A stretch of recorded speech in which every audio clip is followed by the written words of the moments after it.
So I think we were discussing before we left last week, 2 Corinthians chapter 12. Just making some comments before we went back and actually did the questions and answered those. So I think I was down to around verse 28 through 30. I think when you get that deep into the chapter, the Apostle Paul begins discussing or focusing on God's gifts to mankind and how that God had appointed certain special people in the church. And I think sometimes people take that the wrong way, and it's unfortunate if they do, because this has nothing to do with one person being any better than anyone else, but rather it has to do with responsibilities given to certain people. And in those verses he mentions first apostles, and of course the apostles, as we know, were extremely important to the church because they were the basic source of inspiration of truth to the first century church. And by their inspired writings, we now have records of what or how the first century church worshiped God. We have commands given to us of what God expects us to do, not only in our worship to Him, but in our daily lives. So, not that they are better than anyone else, but listen, their contribution to the church is invaluable. Where would we be without the inspired writers? Without those men, we would be lost. So we're thankful to God that He saw fit to inspire men to write words of wisdom, words of knowledge and truth, words of instruction, so that we could please God in our worship and in our living. He then mentions prophets that existed in that day. Let me read from Ephesians chapter 3 for a moment. It goes along certainly with what is mentioned here in verses 28 through 30 of this chapter. Paul writes, "For this cause I, Paul, the prisoner of Jesus Christ, for you Gentiles, if you have heard of the dispensation of the grace of God, which is given me to you," and how that by revelation He made known unto me the mystery, as I wrote afore in few words, whereby when you read, you may understand my knowledge in the mystery of Christ, which in other ages was not made known unto the sons of men, as it is now revealed unto His holy apostles and prophets by the Spirit. So, through the work of the Holy Spirit, certainly the apostles would qualify as prophets of God, but there were others whose specific gifts were the gift of prophecy. Perhaps they couldn't heal, perhaps they couldn't contradict or change the forces of nature, perhaps there's a lot of things they couldn't do. But they had the gift of prophecy. Prophecy of the past, the present, and no doubt of things coming in the future. And those prophetic words would be important to the church of the first century, as they are even for us today. And so it must be true that these prophets, much like the apostles, were revealers of God's truth. God would reveal to them something that the congregation may need to know. They would give it to the congregation. Now, while they were revealers of truth, and that would be in a miraculous way, it was not to the same degree, or I don't believe it was to the same degree, or to the same stature that the apostles had. It would have been, in my opinion, a lot more limited, but nonetheless, when they would speak as a prophet of God, it would be inspiration or inspired from God. And it's likely that their brand of prophesying was designed more to encourage or to exhort the church of Christ to lift them up, to remind them of things to come, of things that God was doing then and of things that God had done in the past. So you have prophets and you have the apostles. But you also have, Paul mentions teachers here. And if you've never understood the importance of a teacher in the church, this verse should ring out to us. Ephesians chapter, and if I can get there, Ephesians chapter 4, verse 3. Let me read this verse. Paul talks about in Ephesians chapter 4, he says, endeavoring to keep the unity of the Spirit in the bond of peace.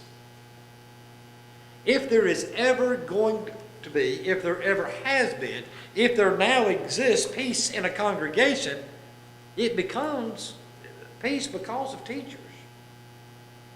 Because of people standing and preaching and teaching the same unified message of Jesus Christ. And that's why Paul would say, concerning himself and concerning the first century church, endeavoring to keep the unity of the Spirit in the bond of peace. So brethren, if you're teaching a class, if you ever have taught a class, if you're going to teach a class, and we're talking about the Word of God, you're talking or preaching or teaching the truth. It was the job of these teachers to teach that truth to the church.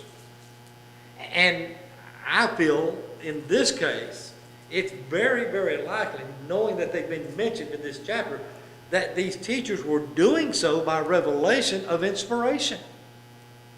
I would not have a problem whatsoever with thinking that these teachers, as well as prophets and apostles, were inspired in some way by God to be able to accomplish the job that they needed to accomplish in the first century, reminding us, we need to remind ourselves of the quality of newness that the church was in. You know, I've been in the Lord's church. I am 63 years old, and I think I was 12 years old when I obeyed the gospel. I've been in the Lord's church for over 50 years. A lot of the stuff that I say just comes from memory, repetition, right? And it took 50-some years, and I still can't remember things I need to. These teachers would have had the miraculous gift, in my estimation, of teaching and being able to say what they needed to say because, listen, they didn't have the written word. Special ability as a teacher was given to them, not just the knowledge of truth, but the ability to express it in a way, not changing who they are, but in a way that it would maybe touch the hearts of men. Words of wisdom, words of knowledge, I think, as he mentions in this chapter, would fit all three of these inspired groups. Apostles would be men of wisdom, men of the word. So would prophets. So would teachers. And so special gifts are given to these people, these groups of people. What were their? And he's talking about this whole. He's given this whole list, and we'll go back and as we answer the questions, we'll look at it a little more again. But these special gifts that have been given would include miracles. So what kind of miracles? What is included in the gift of miracles? Wonders and powers and signs. That might also include healing. But healing is given as an individual power or miracle. But if I can heal you, isn't that a power? Isn't that a wonder? Isn't it a sign? But I think the difference in the healing and the miracles, the two categories, those who were able to do healings wouldn't be able to manipulate nature, as Christ would have, okay? Wouldn't have been able to raise the dead to walk a new life, as Peter did. But I think the healing would have helped individuals who were hurt, who were sick, maybe to accelerate their healing process. Then he mentions the word helps as a gift. I don't know that I really understand that. Perhaps it had to deal with special gifted people who could help the church function well. Maybe someone, if we're looking at it in the 21st century, which we don't have these, but if it existed today, maybe someone who was good at audio visual, someone who was good with speakers and microphones, someone who was good with cleaning a building or taking care of the Lord's Supper. Of course, it would have all been different in that day, but that kind of idea. He says and uses the word governments. I don't think that has anything to do with the federal government or the state government or our local government, but I think it has to do with the government of the church. He's talking about, in my estimation, people who had the ability to give wise counsel, perhaps to elders. You know, elders sometimes need wise counsel. Had an issue this week, and I called. Dwight encouraged me, and I'm glad I did, but I called and talked to two guys who were older than me about a situation and got their understanding about it. And one of them is an elder in another congregation. One is just a lifelong Christian with a great knowledge of the truth. So sometimes I think this is what may have been going on with the idea of government. People who were with wise counsel, able to give leadership encouragement, and maybe it was even elders and even servants we call deacons who were given help to exercise their responsibilities and duties in the first century. Diversities of tongues, ability to speak in a different language. Don't know what else you can make out of it. And it goes a little deeper than that. It's not that I have the ability to speak in Spanish, which I've been trained in school, but it's the ability to speak in a tongue that I've never been trained in. And it would be an ability that I would draw upon in a miraculous way when needed. If there is someone that I'm trying to teach or someone we're preaching to that doesn't speak our language, then we have that ability to speak in their tongue. Interpretation of tongues. What if there is not anyone there to speak in a tongue? Well, then would we have somebody who could interpret a tongue? I can speak in my language, you could interpret that and relate it to someone. Things of that nature. So, Paul is pointing out or making some special points. But don't think why he spends a lot of time in this chapter and the next chapter talking about miracles. Never get the idea or the thought that every Christian could do a miracle. That is not what was going on. Not all church members had a special gift in a miraculous way. However, those individuals who were given gifts, they were to fulfill their responsibilities. They were to fill their place in the church, and not for their own good, but for the good of the church. To see it grow, to see it blossom and bloom, and do the best that it could do in the first century. And so, in this chapter, especially now people are talking a great deal about to encourage them. I can't even begin to imagine what the first century church was experiencing. Here's something to remember. These specially endowed or these people, I guess, were placed in the church to help it during its infancy, to help it until the word of truth had been completed, had been given. And here's the thing. Once they had served their purpose and their lives have came to an end, if the apostles are no longer present, no more people are going to have those gifts, because those gifts were given by the laying on of hands of the apostles. And so it's coming to an end. It is God who gave the gifts for the early church. It is God who endowed these people with special talents, special abilities to be used for His glory. Now, think about the church today, if you would. No miraculous gifts, but do we have talented people? Very much so.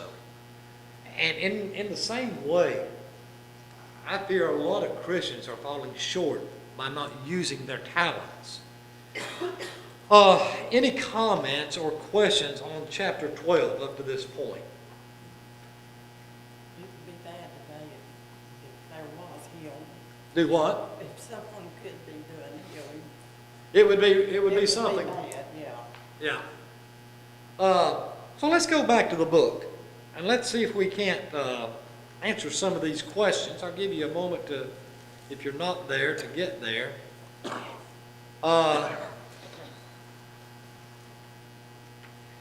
Paul said, for question, well, no, I'm the wrong one. This chapter has much to say about what?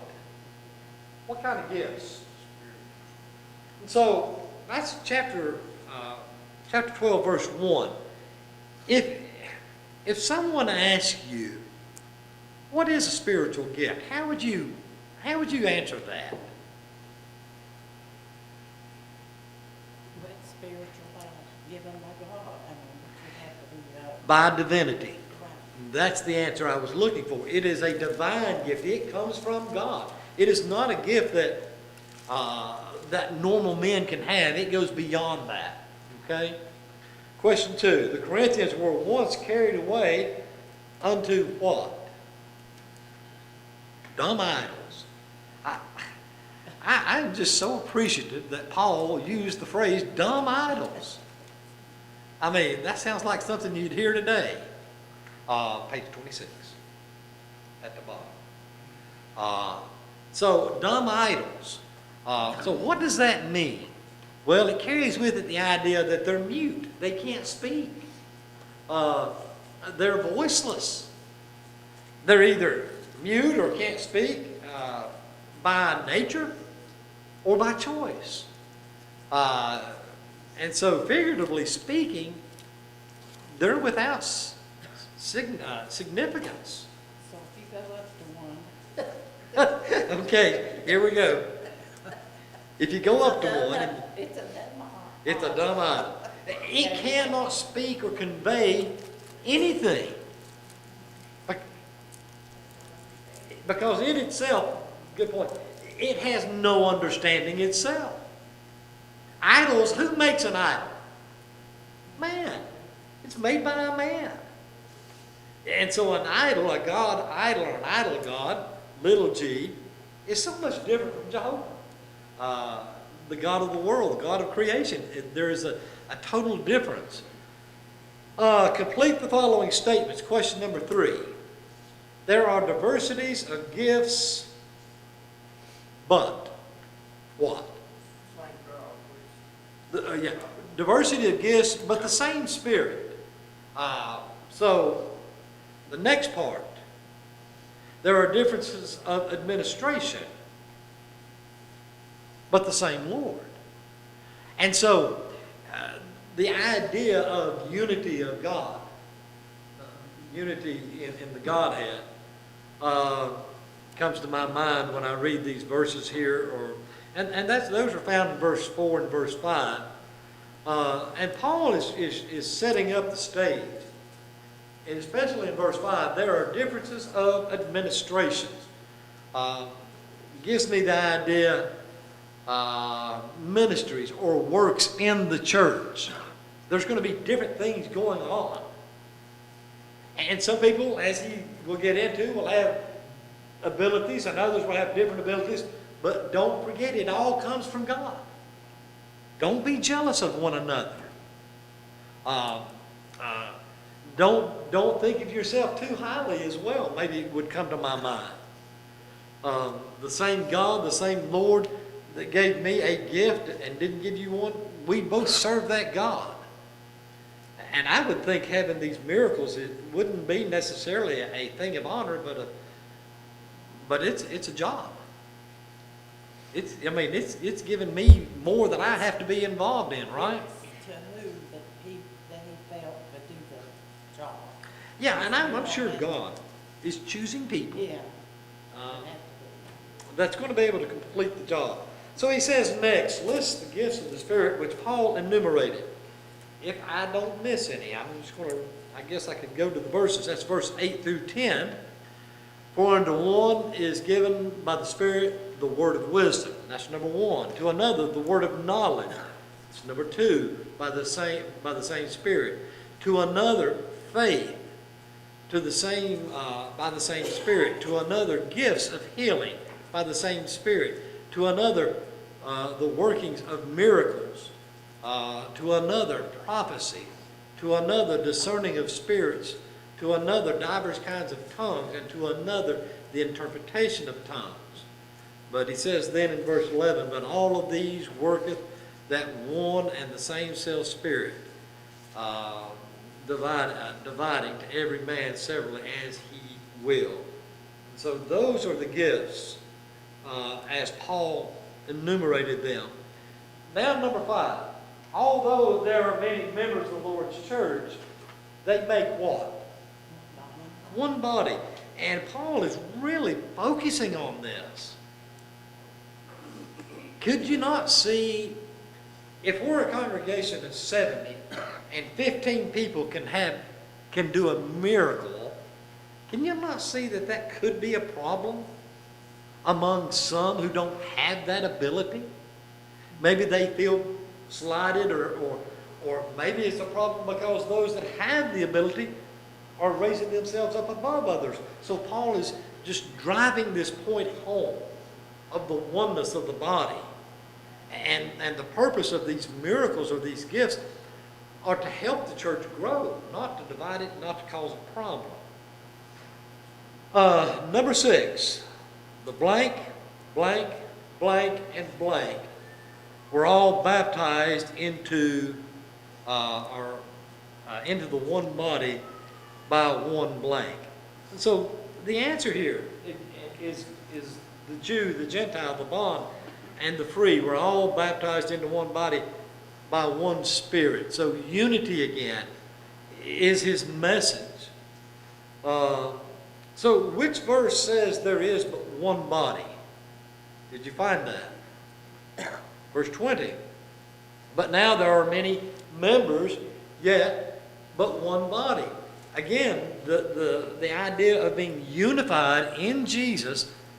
We are one body.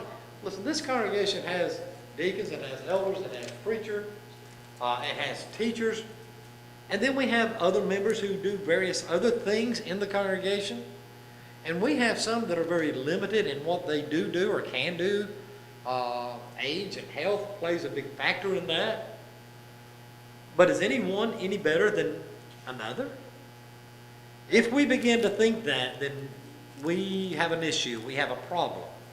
And so it would have been the same way back then. What members of the physical body did Paul mention while stressing the fact that the body, parentheses, the church, is made up of many members with varying functions? Well, he mentioned what? The foot and the hand. He also mentioned the ear, the eye, and the smelling. When I read these verses, I can just see this cartoon figure of a hand saying, why couldn't I be a foot? Or why couldn't I be an eye? And complaining about being a hand. I can just see that almost. But if you had good eyes and good ears and you smelled and you had good feet, but you didn't have any hands, how limited would you be as a human being? Very limited.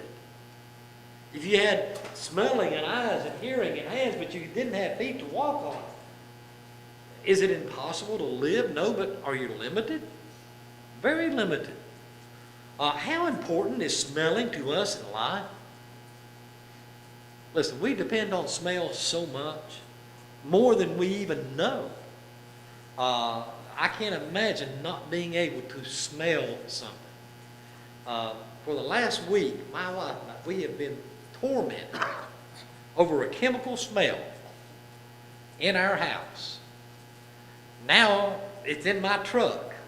Well, I finally figured it out. I don't know what the smell is, but I know what it's on. It's on one of my jackets. Take that out and burn it. Well, I'm gonna wash it first. It's a really nice jacket. I've got something on it somewhere, but I don't know where I got it. But anyway, it is a very strong chemical smell, and it just drove us crazy. Sometimes smell can protect you. You smell smoke, you know what? There's a fire. There's trouble. But, he mentions all this to remind us that there should be no division among us. Just because I'm a hand or an eye or an ear or a foot or I'm the smell, you shouldn't be divided because someone else is doing something you're not. It all works out together. It does. And so the next statement is number 9. If there is no schism in the body, the members should have the same care one for another. I asked Melissa, we were talking about it on the way over this evening. How would you define schism? If you were trying to define that, to define it. A schism is really nothing more than a division itself. It is a division that came about because of dissension, because of differences among the people. And so metaphorically, it is a division. Let me see what Strong's has to say about a schism. Literally or figuratively, a division or a rent, which is a rip, a split or a gap. And so that's something as Christians in the Lord's church we ought to always fight. Schism within the body. There are sometimes people who do and say things that just set me off. Maybe I've said or done something to set you off. We do that from time to time. But we cannot harbor feelings, evil feelings or hard feelings. Just can't do that. It would just cause so much problem in the church. Number 10. But now God has set members, every one of them, and the blank is, in the body, as it pleased Him. So, if I can't carry a tune in the bucket, and I shouldn't be leading singing, but perhaps Brother Jim back there is one of the best song leaders you've ever heard, should I be jealous of him? Well, no. What I should be is proud that we have a man who can lead a song and help the congregation in that song service. And the same goes for prayers. Brethren, we're very fortunate. We have some men here who absolutely, not only do they have beautiful voices, but they have good minds and they lead good solid prayers that are very well thought out and considerate. So we ought to be thankful to God that we have those people who can fulfill certain positions, and especially that was the case back in those days in the first century when the miracles were there. And understand, those men were placed in that position as it pleased God, those people.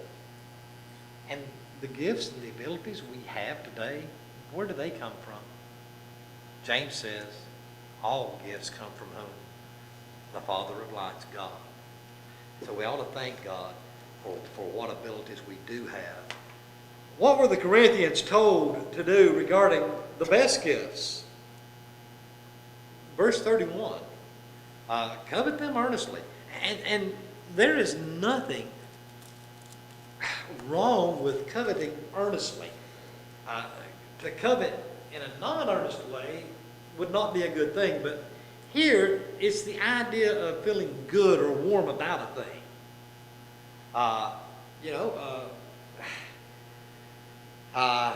To be jealous over a thing in a good way.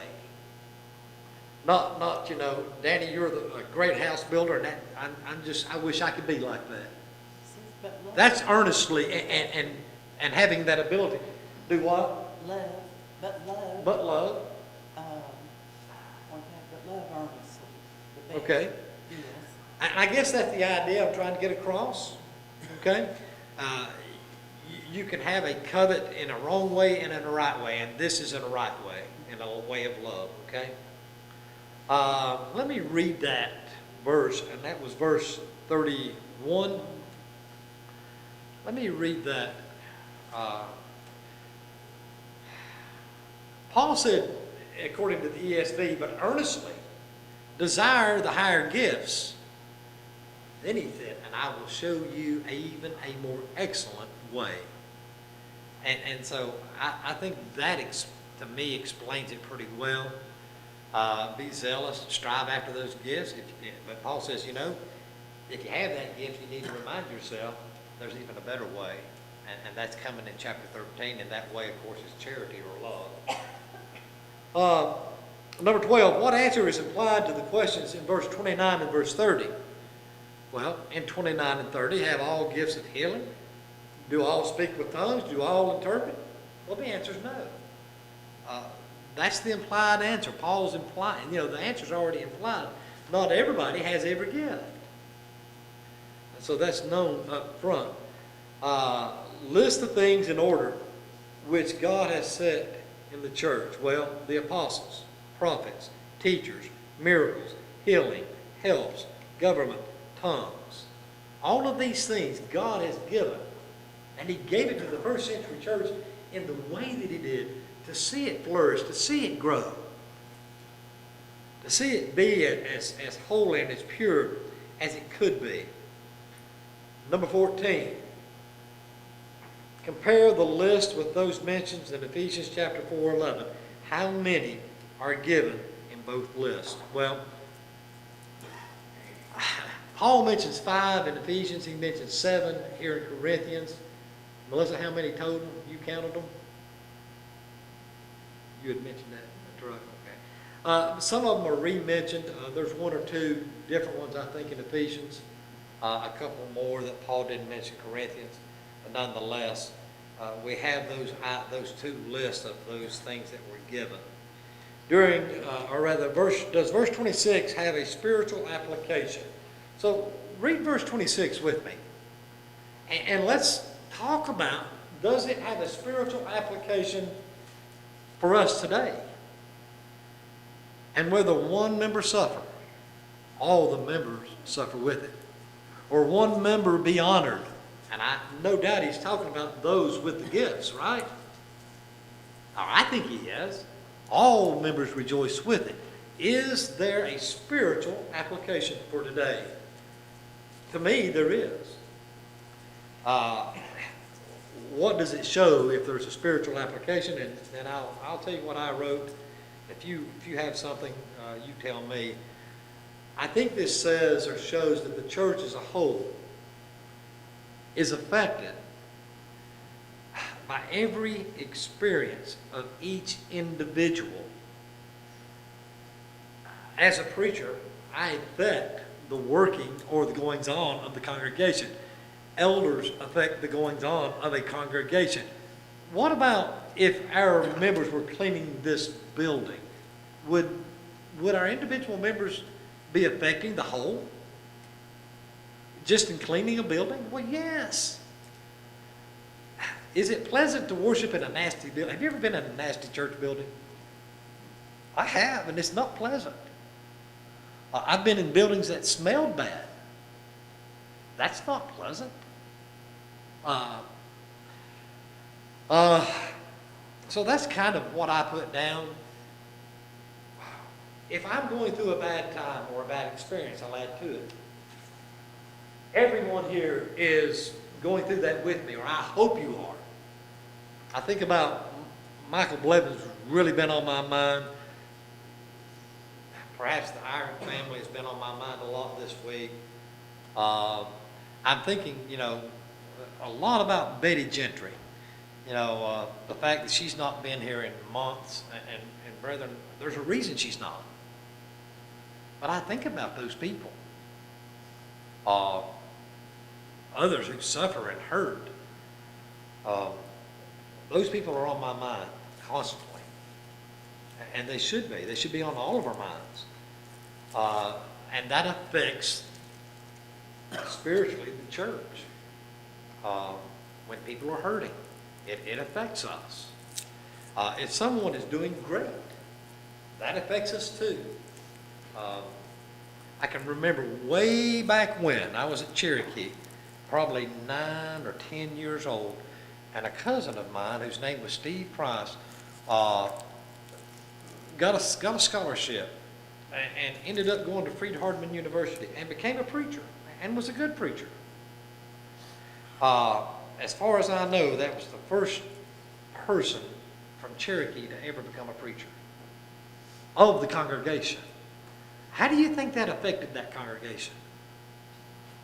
In a very positive way. In a very positive way. And so, I think that's maybe one of the things, maybe one way of explaining what Paul's talking about. Well, Tony, if you got people that you're real close to, especially, in the church, you have people close to you, like, if something happens to one of them, they get sick or they could be in a car accident or anything, and we should have love for them, and it really should affect us a lot. It should. It should affect us, no doubt. All right, we've got a couple more minutes. Let's try to do some of the true and false questions. And so Melissa was going over the answers on the way over, and I already missed one. So she had to fix it for me. Most of this chapter is used to explain the difference between the law and the gospel. Is that true or false? It's false. That's not what he's talking about, is it? He's talking about the gifts. Paul said that the Christians of his day had the gifts of healing. True or false? Paul said that all the Christians of his day, had the gifts. Well, that's false. Not all of them had it. Just some of them. True or false? The members of the Lord's church should have the same care one for another. True. And I think that's what Butch just said, isn't it? We ought to care for one another. If you're in an accident, car wreck, you fall and break a leg, we ought to, as a congregation, offer our help. And here's the problem in the 21st century. We're so stubborn. What do we say? You need anything, Larry? Oh, I'm all right. I don't need anything. It's hard to get people to accept help when they really need the help. They'd rather sit at home and suffer. But nonetheless, we ought to offer. Number 4, did Paul emphasize the doctrine of one body because he felt he would be popular? He would not be popular if he did. No. He did. That's not true. Paul didn't emphasize the doctrine of one body because he felt he would be popular. He emphasized it because it's gospel, it's truth, and it was needed. Had nothing to do whether people would like him or dislike him. Number 5, Paul said the gifts he listed would last for all time to come.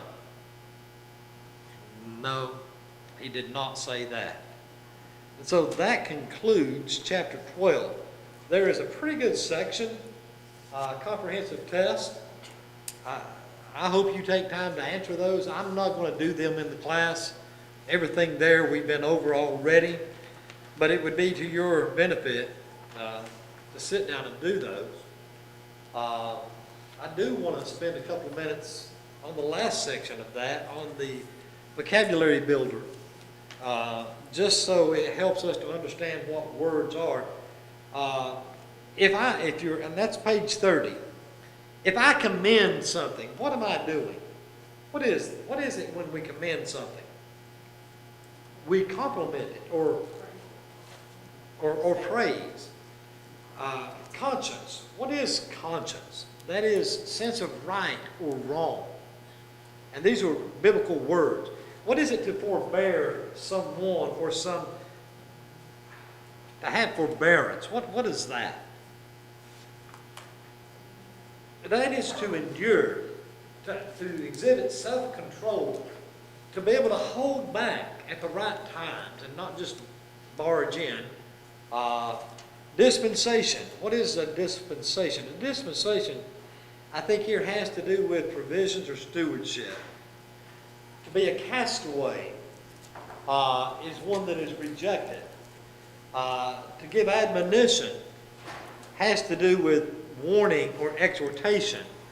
To be an ensemble is an example, biblical word.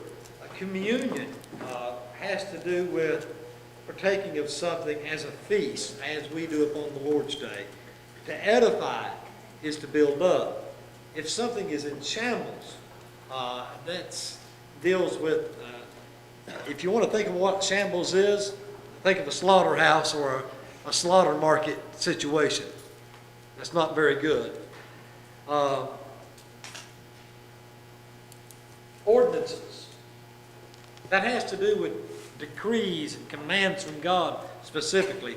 To prophesy is the act of foretelling or in conjunction with teaching. A comely, something that's comely. And Paul talked about the comely parts in this discussion in chapter 12. So something that is comely is something that is pleasing or agreeable to the sight. Heresies. Heresies have to do with... did anyone answer these?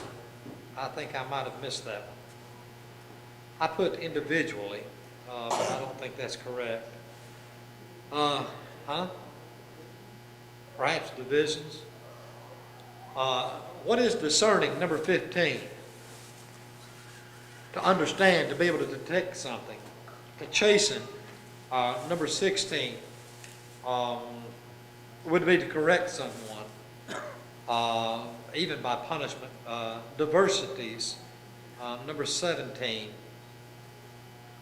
That would be differences or unlikenesses. Administrations, number 18. That'd be variety of services. To prophesy, number 19. Or rather, prophecy, number 19, is something that is prophesied. And then number 20 is schism. The schism is a division among people, and that concludes. Next week we'll start chapter 13.